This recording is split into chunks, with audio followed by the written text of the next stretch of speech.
Saludos. Hoy os traigo un vídeo absolutamente diferente. No se trata ni de hablar de geopolítica, ni de tecnología militar, ni de fuerzas armadas, ni de conflictos, ni de nada.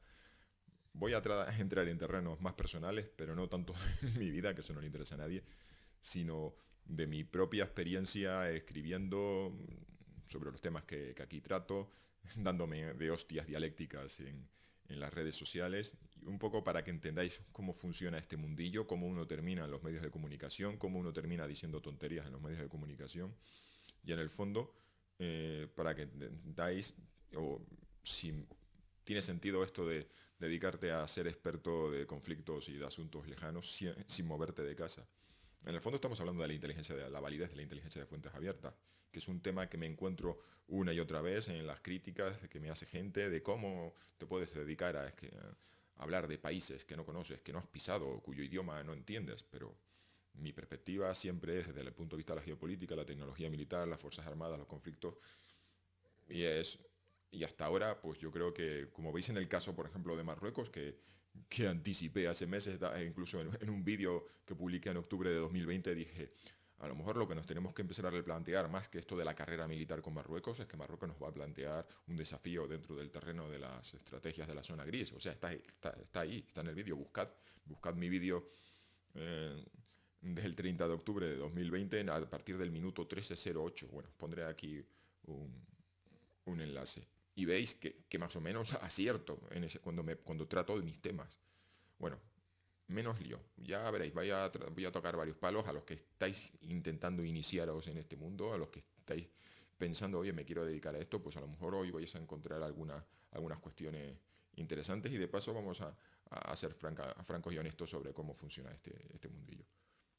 Pues nada, menos lío, cabecera. Venga.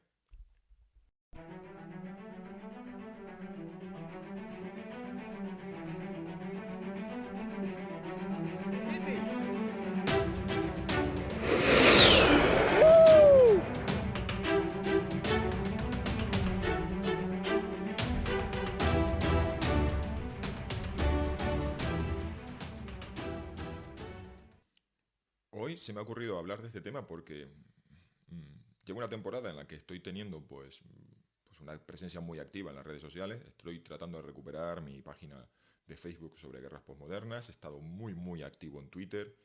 He tenido, pues no sé, 1000 y pico seguidores nuevos en menos de un mes.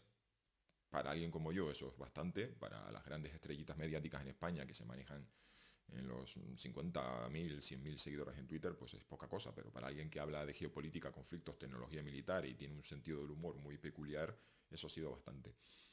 Y luego se dan circunstancias como ayer, por ejemplo, ayer miércoles, me contactaron de tres periódicos españoles, de los tres principales periódicos, El Mundo, ABC y El País. Y digo, pues vaya, esta presencia en las redes sociales pues ha dado sus frutos, ahora me están llamando de sitios. La verdad que pues este último mes, entre lo de Gaza y lo de Ceuta, pues he estado pues muy solicitado y he publicado artículos aquí y allá. Bueno, pues cuando uno, es una de las cosas que resulta evidente y que uno tiene que estar preparado, es que cuando empiezas a tener una cierta, como diríamos, visibilidad, te caen palos de todas partes. Pero por una cuestión de que el 10% a lo mejor de la gente que te lee le caes mal o está absolutamente en contra. Y esto puede ser muy tóxico. Cuando veáis por ahí a influencers y a youtubers que os cuentan bueno, que llegan a tener problemas de salud mental, cuando hablo de salud mental no es que están locos, sino que realmente esto te afecta, creedles, porque esto es meter un dedo, o sea, meter los dedos en un enchufe. Yo me imagino que si yo que tengo poco más de 10.000, 12.000, hablando ya 13.000, 14.000, bueno, en fin, ya por ahí ando, o sea, en una cifra de que estoy poco más, unos pocos miles más de 10.000 seguidores de Twitter, veo a veces el odio que despiertas y la inquina y demás, y eso te llega a afectar. Y en un momento que me acuerdo que sobre todo si te metes en temas espinosos, mmm, pues yo digo, madre mía, no sé, Ibai Llanos, que llega a tener ahí 1 millón de personas siguiéndole, y de ese millón puede haber, pues, con que solamente el 0,5% le tenga un odio atroz y se dedique ahí a insultarle y a decirle la verdad, que aunque ustedes piensen, bueno, al otro lado de la pantalla hay un tío ahí insultándome, eso a mí no me afecta, pero en serio, os digo que puede llegar a ser algo que os mina el estado de ánimo. Pero la cuestión es que, y todo esto viene en relación con el tema del vídeo de hoy, es que cuando ya llevas bastante tiempo como yo, empiezas como a darte cuenta de que hay un cierto patrón. Y es que cada vez que despegas, recibes, están la gente que te insulta por cuestiones ideológicas. Están los peronistas, los chavistas, los comunistas, los rojipardos. Siempre hay gente que por una cuestión ideológica te dice que tú eres lo peor. Recuerdo, por ejemplo, allá por el año 2005, cuando dije que Estados Unidos estaba fracasando en Irak.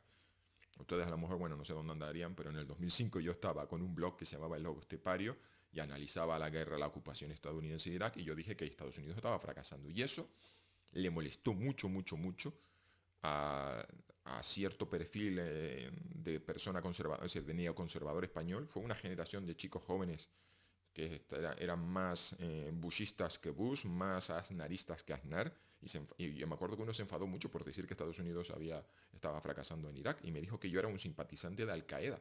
Me llamó ayatolá del retroprogresismo. O sea, hay una gente que te va a insultar y te va a intentar criticar por cuestiones ideológicas, pero hay un perfil muy concreto y ese ya a estas alturas de la vida empiezo ya a captar su esencia, porque yo he estado en la mierda, yo he sido nada, y he estado abajo y he estado arriba, y he subido y he bajado y me he caído y me he vuelto a levantar y he vuelto a subir. En eso, o sea, he estado en todos los sitios, he estado fuera viendo cómo a gente muy incompetente la llamaban para hacer cosas súper interesantes, mientras yo estaba en mi casa diciendo, pero vamos a ver, pero si yo estoy aquí haciendo un análisis de la leche y estoy anticipando historias y no me llaman y veo a estos inútiles que los llaman y evidentemente pues te frustra y demás. Pero la manera de comportarse pues es muy evidente.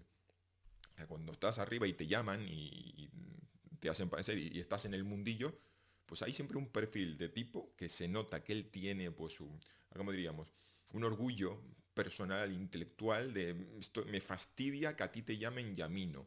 Y entonces sus críticas suelen ser siempre lo que Freud llamaba retentivo anal, la persona que se fija obsesivamente en un detalle. Tú expones una serie de argumentos y la persona te contesta en Twitter o te deja un comentario de, sí, sí, mucho rollo tu análisis, pero no te has dado cuenta del pequeño detalle.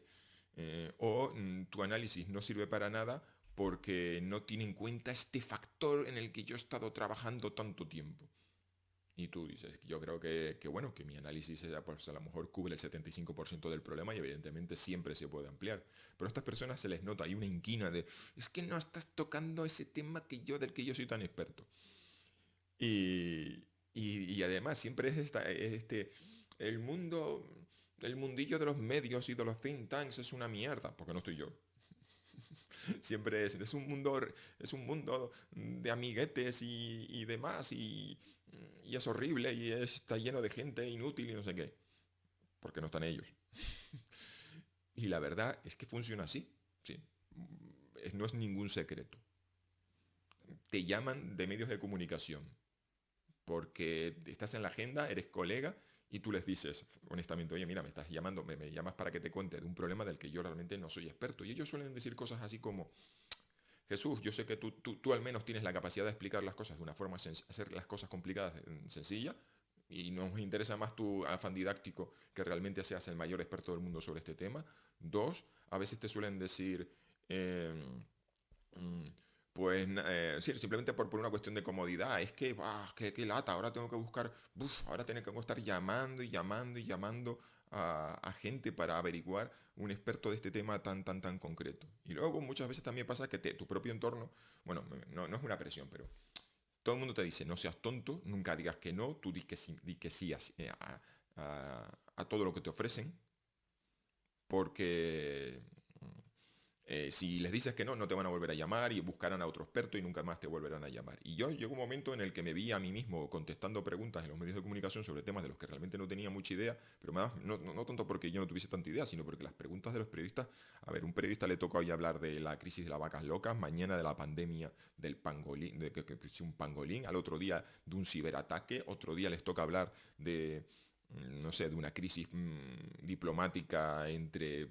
Ucrania y no sé qué. O sea, cada día les toca hablar de un tema diferente y realmente ellos no saben mucho y te lanzan unas preguntas a veces muy, muy tontas o se fijan en temas muy, muy relevantes. Me acuerdo cuando el presidente Trump decidió lanzar la bomba aquella, la Moab, Mother of All Bombs, un artefacto explosivo brutal y a mí yo terminé saliendo en un telediario en un noticiario de Uruguay en directo simplemente para hablar de la bomba. Y yo decía, madre mía, mira que no hay fenómenos en Afganistán políticos, sociales, para hablar, decir, oye, mira, está Estados Unidos fracasando en Afganistán, ¿qué están haciendo los talibán? Pero no, me llamaron para hablar de la bomba, porque parece que a los periodistas lo de la bomba les llamó mucho la atención cuando yo dije, pues es un explosivo, yo qué sé, que la han lanzado ahí en una montaña, esto que va a cambiar. Y ya veis que Trump lanzó la megabomba aquella y, no sé, Estados Unidos se va a retirar de Afganistán en el 2021 y Afganistán va a caer en manos de los talibán, o sea que la bomba era irrelevante. Entonces terminas en un... Ah, bueno, y luego está así, por supuesto, siempre el factor de que a veces dices, oye, honestamente, tío, me estáis llamando para una cosa y yo no sé si soy el mejor experto o la persona más relevante aquí. Y te terminan confesando, Jesús, te llamamos porque nos caes bien, porque eres colega, porque te apreciamos y que así, pero me lo han dicho. Y claro, así funciona este mundillo. Entonces, mmm, funciona, es decir, priman, estamos en un país latino donde priman muchas veces por encima de las cosas los contactos y las habilidades sociales por encima del talento. Lo importante es los contactos. Alguien me dirá, pues mira Jesús, en Washington DC los think tanks funcionan absolutamente así. Pero bueno, al menos desde fuera yo lo que veo es que en Estados Unidos pues se organizan eventos y terminan llevando, por ejemplo, a bloggers, a blogueros. En una época, ahora ya evidentemente no es el momento álgido de los blogs, pero yo me daba cuenta de que en Estados Unidos, si tú sabías de un tema y eras muy bueno y te habías significado en las redes sociales, te podían llamar para dar una conferencia, para participar en una mesa redonda y aquello no era un demérito, que tu actividad intelectual se canalizara a través de los blogs. Recuerdo, por ejemplo, Galran, creo que era su seudónimo, de alguien que escribía mucho tenía un blog sobre temas navales y recuerdo que participó en una mesa redonda organizada por la Armada de los Estados Unidos. Aquí en España siempre lo importante son los contactos y hay otra cosa que tiene mucho que ver, yo creo que con la vieja cultura de la hidalguía. En España lo importante son los títulos. Pero tú eres profesor, es una cosa que me preguntan mucho, pero tú dónde das clase y cómo te presentamos, pero tú eres profesor, ¿qué estudios tienes? Y me lo preguntan periodistas que han decidido entrevistarme sobre un tema porque vieron que yo tenía cosas interesantes que decir sobre ese tema. Y yo pensaba, ¿qué importa? ¿Qué importa los papeles? ¿Qué importa que haya un documento que diga que yo he estudiado mucho este tema? Lo importante es, pero tengo algo interesante o relevante que decir. Y siempre por delante, pero eres profesor. Y además, de hecho, me acuerdo que de algún medio de comunicación hispanoamericano, cuando me llamaban y me interpelaba la periodista o el periodista de turno, y me decían, bueno, hoy tenemos con nosotros al profesor o al doctor. Esa es otra cosa que es muy, muy típica en Hispanoamérica, el doctor Pérez Triana. Y yo decía, pero vamos, madre mía, pero si no tengo del doctorado. Pero parece que cuando sabes mucho, mucho de un tema, te conviertes. Pues sí, señores, es así de sencillo. Funciona a base de amistad, contacto, simpatía, y bueno, y luego veréis otra cosa importante en los eventos, es que muchas veces los eventos son un juego de equilibrios de poder. Por ejemplo, si en una universidad se organiza una mesa redonda y la organiza el Departamento de Ciencia Política que quiere hablar de violencia política, terrorismo y demás, pues ellos dicen, vaya, es que si organizamos este evento y no invitamos a nadie del Departamento de Derecho Internacional Público, de Sociología o de Relaciones Internacionales, vamos aquí a ofenderles y vamos a generar aquí un problema. Entonces, se invita a personas que no tienen ni idea del tema, pero se les invita a participar un poco para que se sientan protagonistas y para que hagan suyo el evento y no, por lo menos para que no lo saboteen internamente. Y entonces te das cuenta que en las universidades y en las universidades de verano y en los saraos se invita a gente de instituciones que realmente no tienen mucho que aportar, pero lo importante es siempre pues quedar bien. Y eso también a veces sucede, ¿no? Que en una universidad pues se organiza un evento y al decano de la facultad se le invita a que haga la conferencia magistral de clausura y tú dices, el pobre hombre no tenía ni más la más remota idea del tema a tratar, pero bueno, había que quedar bien con él. O a veces hay una subvención del Ministerio de Defensa para las actividades de, ¿cómo se llama esto? Cultura de defensa. Y entonces pues se invita a un militar, ya que el Ministerio de Defensa patrocina el acto como una actividad de promoción de la cultura de defensa y se le trae aquí ahí al tipo para que hable y no necesariamente es experto. Y capítulo aparte es que con esto de la obsesión por la hidalguía que tenemos en España, por los títulos, pues muchas veces se invita a militares a hablar porque se piensa que alguien que es teniente coronel y que ha salido de España a una misión internacional tiene que tener unos conocimientos de relaciones internacionales, ciencia política, geopolítica y conflictos relevantes, cuando él a lo mejor, pues sí, ha tenido una experiencia como militar, o ha comandado, pues un teniente coronel habrá comandado un batallón, puede ser un tipo que haya estado mandando un batallón de infantería, ya puede que haya estado en un estado mayor, puede que sí, a lo mejor haya pisado los pasillos del Ministerio de Defensa, del cuartel general de la OTAN, pero eso no necesariamente se traslada en un conocimiento profundo de las ciencias sociales, que yo, que vengo de una formación de ciencias sociales, a veces pues escucho a militares hablar, liando conceptos, confundiendo Estado, nación, y me imagino que un historiador dirá, madre mía, lo que está contando este hombre, que sí, que nos podrá contar mucho de cómo es el encaje de bolillos de la política de defensa europea y de cómo la experiencia de pues, mandar una agrupación táctica en una misión internacional, conviviendo con militares de todos los países de la OTAN, y eso pues sí es una experiencia relevante, pero a veces se meten en unos charcos de geopolítica, relaciones internacionales, que su formación militar no necesariamente les ha preparado, pero ellos están convencidísimos de que sí, que saben mucho, y luego la gente como ven un uniforme dice, wow, este tío tiene que saber mucho, cuando a lo mejor el tipo sabe de misiles o de piezas de artillería o de fuerzas mecanizadas o de guerra electrónica o de política común, porque ha estado en algún departamento del propio ministerio haciendo planificación. O sea, puede ser que sea una persona muy valiosísima, pero aquí en España, bueno, pues nos deslumbran los títulos y, los, y metemos gente. Entonces, uno, en los medios de comunicación no siempre termina hablando la persona que más sabe, simplemente puede ser la persona más a mano que tienen los propios medios de comunicación. A veces yo sospecho de que yo soy como el decimotercero que tienen en la lista porque me llaman, oye, faltando media hora para entrar en antena y digo, tengo la sensación de que es que las ha fallado todos los expertos habituales y me llaman a mí.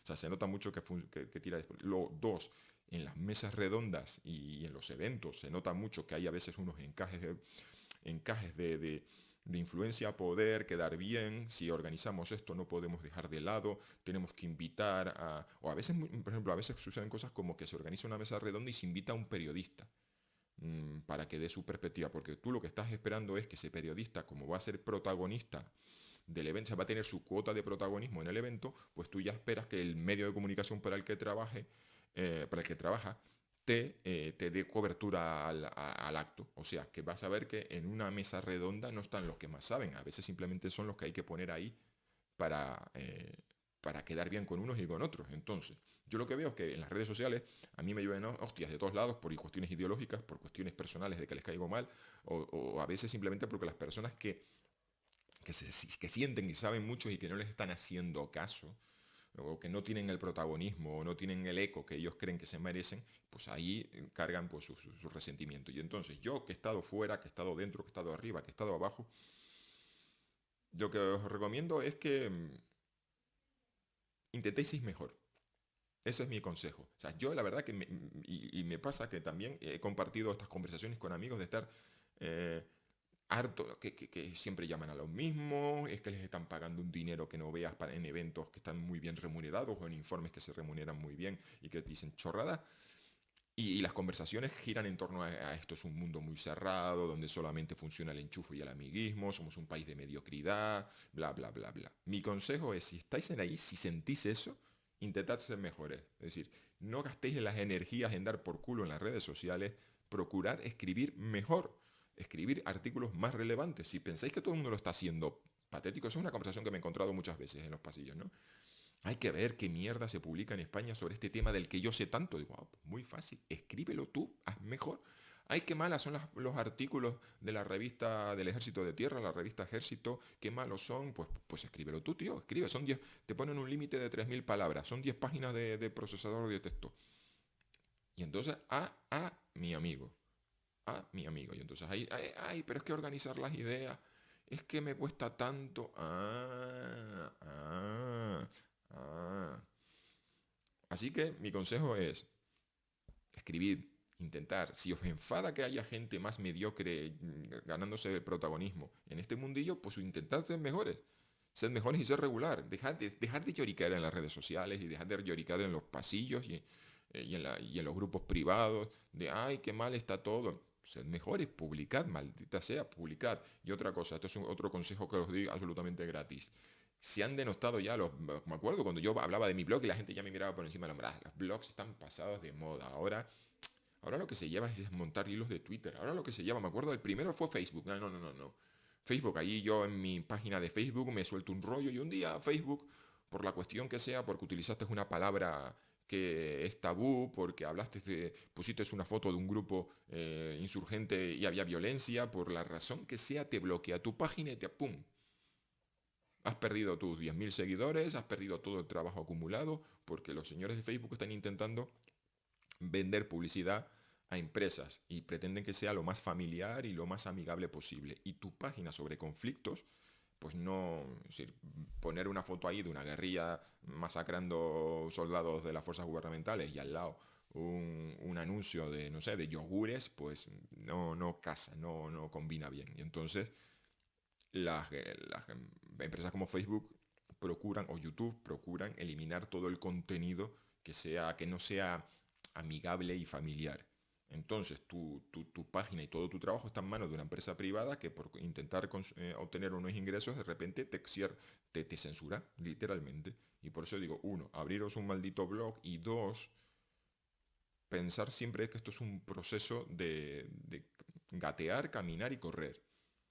Vale, que un artículo de 10 páginas escritas en el procesador de textos os parece pues una meta inalcanzable. Practicad.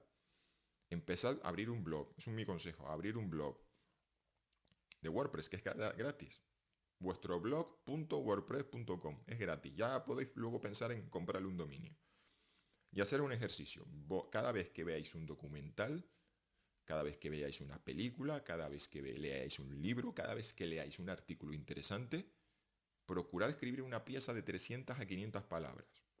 Un folio, una hoja del procesador de texto, una hoja y media. Y hacerlo con disciplina. Y empezaréis a ver que al principio las ideas que teníais en la cabeza y que os parecían fantásticas cuando las pones en papel, no, no es tan maravilloso ni tan fantástico. Es decir, siempre en vuestra cabeza sonaba increíble. Y lo vais a ver, pero la cuestión es que a base de práctica, aunque solo sea comentar las ideas de otro, eso que le comentáis a un colega en un café, eso que despotricáis en un mini hilo de Twitter, lo ponéis entre 300 y 500 palabras. El siguiente paso, después de comentar los libros que vais a aprender, porque además os sirve como para ir tomando nota de lo que vais aprendiendo y de lo que os aporta un documental, un vídeo de YouTube de una hora, lo que os aporta pues un directo de YouTube como el de 3 horas y cuarto que tuvimos Truffaut, Cristian Díaz Villanueva y yo, hablando sobre la crisis de Ceuta. Pues podéis hacer un comentario y cuando llegará un momento en el que ya tenéis vuestras propias ideas que aportar. Yo cuando miro el blog de lo que escribía en el año 2005 y 2006, digo, madre mía, pomposo, barroco. O sea, siempre cuando empecéis escribiendo tenéis la sensación de que estáis apelando a un público, un culto y selecto y que tenéis que utilizar palabras raras y que tenéis que utilizar un lenguaje enrevesado y olvidaros, sencillo. Tenéis que ir a lo sencillo, ¿sí? Pero no frases tontas, sino simplemente explicar las cosas de una forma, no de una forma coloquial millennial, sino de una simplemente frases sencillas. Utilizar por Dios los malditos puntos seguidos, esos párrafos de 8, 9, 10 líneas en el que se van metiendo ideas, puntos y seguidos, y llegará un momento cuando tengáis ya una cierta práctica en el que ya os podréis lanzar a la aventura de escribir vuestros propios artículos. Y esto es como ir al gimnasio, esto es como andar en bicicleta, bueno, practicar, aprender a no, bicicleta o patinar. Es una cosa que os puede dar miedo, pero es una cuestión de práctica. Ese es mi consejo. Menos llorar en las redes sociales, siempre llaman a lo mismo, que artículos tan malos, y escribir. Y a lo mejor os vais a encontrar con que esto de escribir os resulta imposible hilvanar las ideas, os resulta imposible escribir algo que siga un hilo interesante. Y entonces empezáis a daros cuenta de que a lo mejor en los medios de comunicación están llamando no a los que más saben, pero sí a los que tienen más elocuencia, a los que caen bien en cámara, a los que explican bien. Y esto me lleva a una cosa que me ha pasado hace poco, que me apelaba muy enfurruñado un tipo que dice que está haciendo un doctorado sobre un país del que yo en alguna ocasión he hablado y que dice que él habla el idioma de ese país. Y a veces sucede que tienes a estos expertos académicos que sí que han pisado el país, que sí que hablan el idioma, que cuando los sacan en la tele para que intenten explicar lo que ha pasado hace poco, pues empiezan, bueno, para entender la presente crisis hay que entender, hay que remontarse y se te van al siglo XVIII o al siglo XIV y empiezan bla, bla, bla, bla, bla, bla, bla, porque claro, es que hay muchos factores y tal. Y el tío que les está entrevistando en la tele o en la radio, que tiene 5 minutos para dedicar a este tema o 3 minutos, intenta meterla una pregunta y el tío ahí, wow, ¿por qué tal? Y al final se agotan los minutos que les iban a dedicar al asunto y el tío ni siquiera ha llegado al siglo XX, ¿no?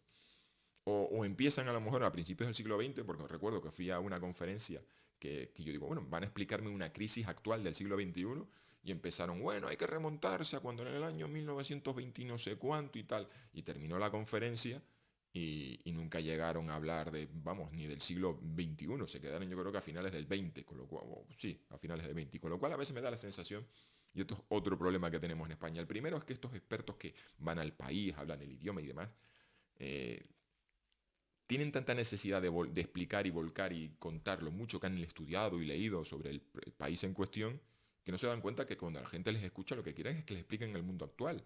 Que sí, que la dinastía no sé qué, y que el imperio no sé cuánto, y que hay que entender que la guerra civil del año 1800 generó una fractura que hay que entender. Pues sí, muy bien, tío. Pero cuando te sacan por los medios, lo que quieren es que les expliques el problema actual.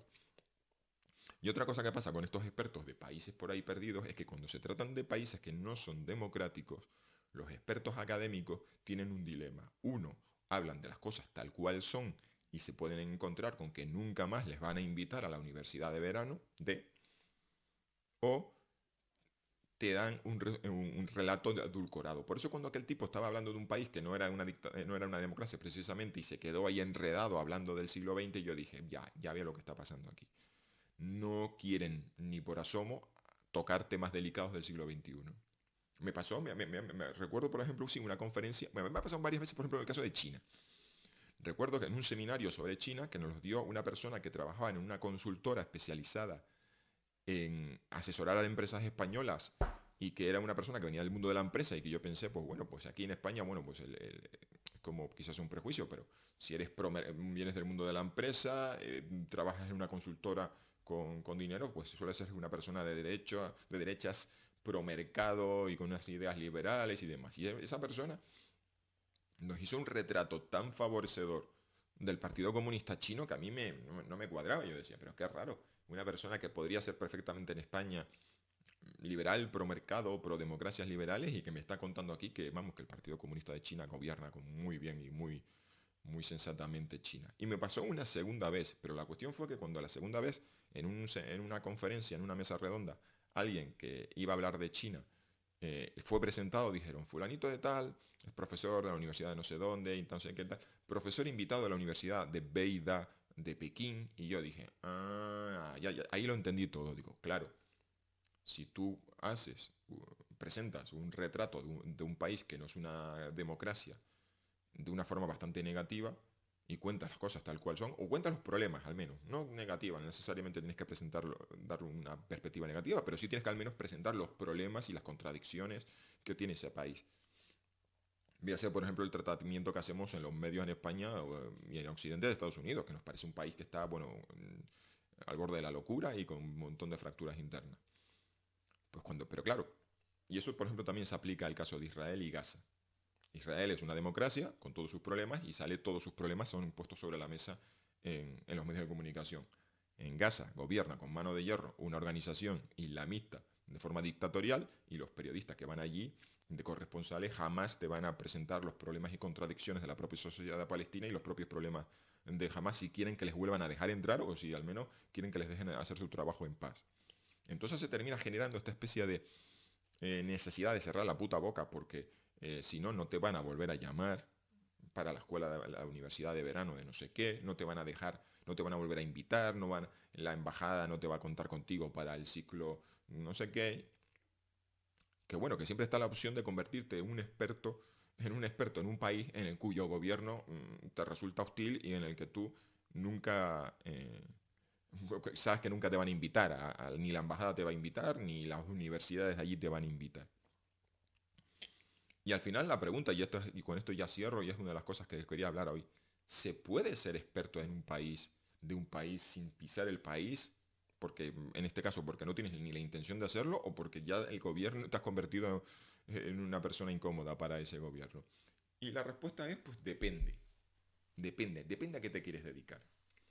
Yo me dedico a estudiar conflictos, a estudiar geopolítica, a estudiar fuerzas armadas, tecnología militar, y muchas veces me encuentro a este tipo de perfil de persona eh, refunfuñando de que cómo puedo yo dedicarme a hablar de ese país que él conoce tan bien y del que habla tanto el idioma y del que ha pisado. Pues depende. Depende si te vas a dedicar a hacer estudios de cómo está el sentir de la calle, de cómo está, pues no sé, los derechos de la mujer, cómo está allí la cultura. Te puedes dedicar a eso y decir, oye, pues mira, es que si no has pisado el país, difícilmente vas a entender cómo funciona realmente el sistema político, la corrupción, porque una cosa es leerlo y otra cosa es ver las contradicciones y la doble vara de medir y ver que hay una vida pública y una vida privada, y si no has ido nunca a Teherán y no te han invitado las clases medias altas de Teherán a sus fiestas privadas, no vas a descubrir que hay una doble vida. Si no estás sentado a hablar con los saudíes, pues no descubrirás que hay un sector de la población que realmente quiere un cambio. Y si no has pisado, bueno, en fin, infinitos países, pues no. En cuestiones sociales, como sociólogo, pues sería muy difícil hacer trabajo sin explicar sin hacer trabajo de campo. Pero para hablar de Fuerzas Armadas, para hablar de geopolítica, pues yo es que realmente solo tengo que mirar un mapa y decir, vaya, para este país, evidentemente, este estrecho, el control de este estrecho es muy relevante. Y está claro que va a intentar hacer toda una serie de políticas para intentar tejar alianzas con países de la zona porque tiene un problema de asimetría con este otro vecino. Y para eso, pues sí, a veces será necesario pues profundizar en el pensamiento de ese país y vas a tener que, si no hablas el idioma, buscar personas que sí lo entienden y sí lo conocen.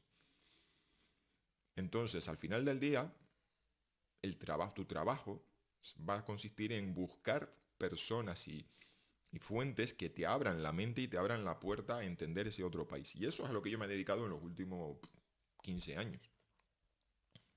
He ido saltando de crisis en crisis, de tema en tema y de país en país. Y mi trabajo fundamentalmente siempre ha sido buscar las fuentes. Y esas fuentes las validas. Es decir, tú ves a un tío que dice, ojo con este país, la situación económica está muy jodida, hay un problema interno en el régimen, la cúpula que lo gobierna está muy fracturada y en cualquier momento aquí puede pasar algo. Y a los 3 meses hay un golpe de estado en ese país y dice, ahí va, este tío sabía de lo que estaba hablando. Pues si ya sabes que a ese tío, pues bueno, pues ya está. Lo pones ahí en una lista de Twitter, te sigues tu blog y demás, y tú dices, vale. Hay otros tíos que dicen, oh, sí, tengo información de primera mano, esto va a pasar, es que hay una conspiración aquí, no sé qué, tal, pim, pam.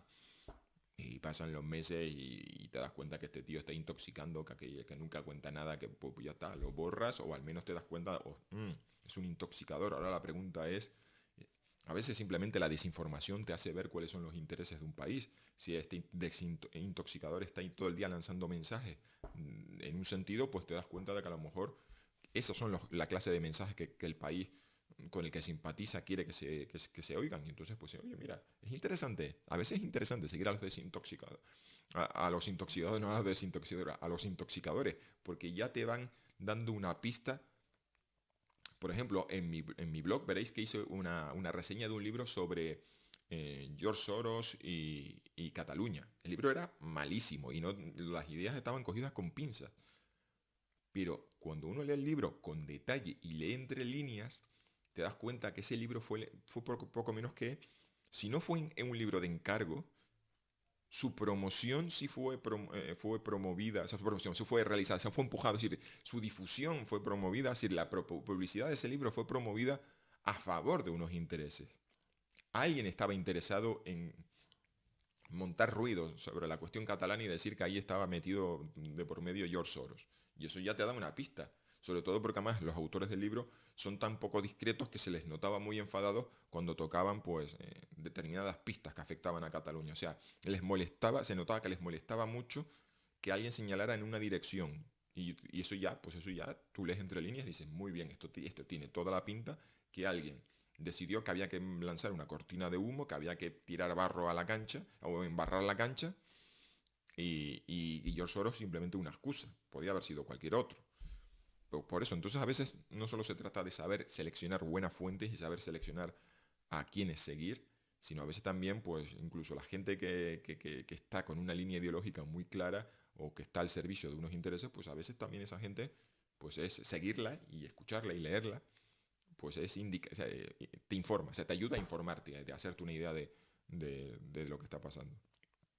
Entonces, yo lo que os contaba en la introducción, antes de la cabecera, es que yo creo que los resultados me avalan, en el sentido de que yo veo mi trabajo, que no necesariamente estoy hablando del trabajo público.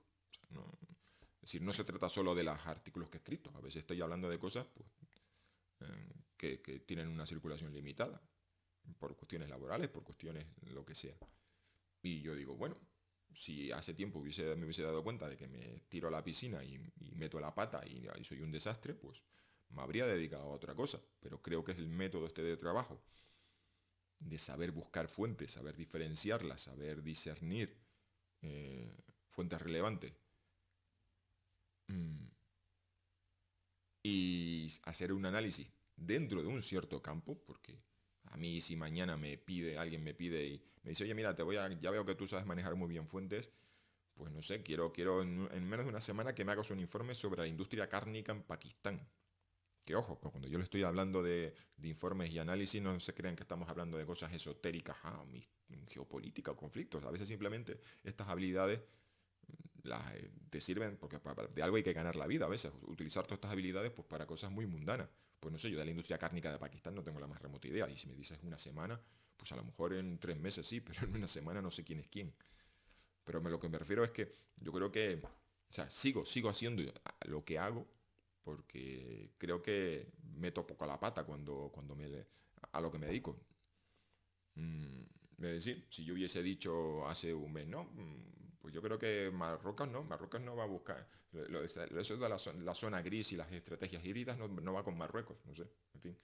Dije todo lo contrario, lo dije además, lo dije en octubre de 2020 y por ahí tengo ya de marzo de 2020 diciendo ojo con Marruecos. Y es un ejemplo que os pongo porque fijaros una cosa, yo nunca he pisado Marruecos. Yo no hablo la variante dialectal del árabe que se habla en Marruecos. Y alguien en España podría decir, bueno, ¿y quién eres tú para hablar de Marruecos si no has pisado Marruecos? Y si no has estado allí. Había un troll que evidentemente era un agente de desintoxicación marroquí que me lo reprochó hace unos meses. Digo, pues señores, ahí están mis vídeos, ahí están mis artículos. Ojo con Marruecos y ojo con Marruecos que utiliza estrategias en la zona gris. Pues claro, que es una información muy general, muy genérica, que no dije cómo y dónde lo iban a hacer. Bueno, pero, hombre, también estamos hablando de un vídeo de YouTube, no estamos hablando de un informe de 50 páginas. Así que yo creo que mi metodología de trabajo es útil. Veo que luego las personas que se implican a fondo con determinados países tienen sesgos, una, porque se terminan enamorando de su objeto de estudio, dos, porque quieren quedar bien con el país o con el gobierno del país que estudian, y tres, porque luego no tienen la más remota idea de temas militares, con lo cual, ¿de qué te sirve hablar el idioma de un país a un nivel que estás leyendo poesía del siglo XVIII y entiendes las variedades ideales, sabes diferenciar los acentos regionales, pero luego te preguntan sobre las Fuerzas Armadas de ese país y que hagas un estudio de las intenciones de ese país y no sepas diferenciar un misil, no sé, de unas castañuelas, pues, en fin. Es decir, yo no voy a... a todos aquellos que vengan a dejarme en comentarios, pues bueno, pues sí, yo soy doctor en estudios sinológicos y lo que estás diciendo de China, pues bueno, a ver, también hay que saber en qué terreno te metes. Yo lo he dicho muchas veces. Yo me muevo por el Mediterráneo, África Occidental, Magreb, Oriente Medio, y hay un momento que tienes que elegir, no puedes estar a todo. Sí, yo he dicho que he ido saltando de tema en tema, pero hace tiempo decidí que, porque a veces también me preguntáis, oye, ¿qué piensas de esto que ha pasado en no sé dónde? Y los tengo que confesar, oye, mira, es que de verdad el día tiene 24 horas, no se puede estar a todo. La lista, el otro día se me cerró por error la pestaña del navegador y tenía 92 pestañas. O sea, no os estoy diciendo que... O sea, no le recomiendo a nadie que siga exactamente mis pasos, pero no voy a arrepentir, no voy a pedir perdón por hacer las cosas como las hago.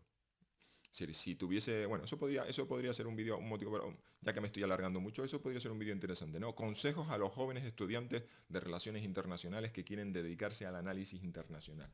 Mira, eso podría ser eh, un vídeo interesante. Y bueno, con esto creo que me ha sido un desahogo personal, he saltado un montón de temas. Pero bueno, creo que tenía ganas de contarlo. Y así, la próxima vez que el próximo pesado que me diga, ay, ¿cómo te atreves a hablar de un país que no has visitado? Digo, mira el vídeo y vete a llorar a otro lado. Y venga, escribe. Quiero ver tus análisis. Me encanta. Es decir, la próxima vez que alguien me diga, es que yo he estudiado mucho ese país, digo, venga, quiero ver tus artículos explicando cómo funciona ese país en el plano de la geoestrategia y qué va a pasar con sus fuerzas armadas y qué va a pasar en conflictos geopolíticos. Porque creedme, he visto cada cagada de supuestos expertos que bueno, algún día espero encontrar, si es que existe, que todavía queda restos en internet, de un cierto artículo de un experto que, que borró, tengo la sospecha de que borró un artículo donde se cayó con todo el equipo, diciendo justo todo lo contrario de lo que yo había dicho, y tengo la sensación de que le dio tanta vergüenza que borró el artículo. Así que, en fin, aquí hay... si alguno está muy interesado, si nos vemos por Madrid con una caña y una tapa, os cuento la historia. Y no me enrollo más, de verdad, esto ha sido como una especie de desahogo personal. Mi consejo es que critiquéis menos y escribáis más, y cuando os pongáis a escribir vais a comprobar que no es tan fácil ordenar las ideas y resultar entretenido y mojarse y asumir que estamos en España, donde es un país donde lo importante es los contactos personales. Si vivís en una provincia periférica, como fue mi caso, que estuve durante mucho tiempo en Tenerife, vais a pagar un precio por ello. No es lo mismo que estar aquí en Madrid, que podáis ir en persona a los sitios y sentaros y tomar las cañas y las tapas y que os presenten gente y ay, qué interesante y, y que podáis, porque aquí están los medios, aquí están los think tanks, aquí están las instituciones, están las grandes fundaciones y demás. Así que bueno, por eso quizás eso lo puede ser tema para otro vídeo. Consejos para los jóvenes estudiantes que quieran dedicarse a esto. O a lo mejor puede que sea un vídeo muy sencillo que digas, por favor, no, corred, dedicaos a otra cosa, o ya veremos si se me ocurren suficientes consejos sensatos que os pueden ayudar. Pues nada, lo dicho. Hasta la próxima.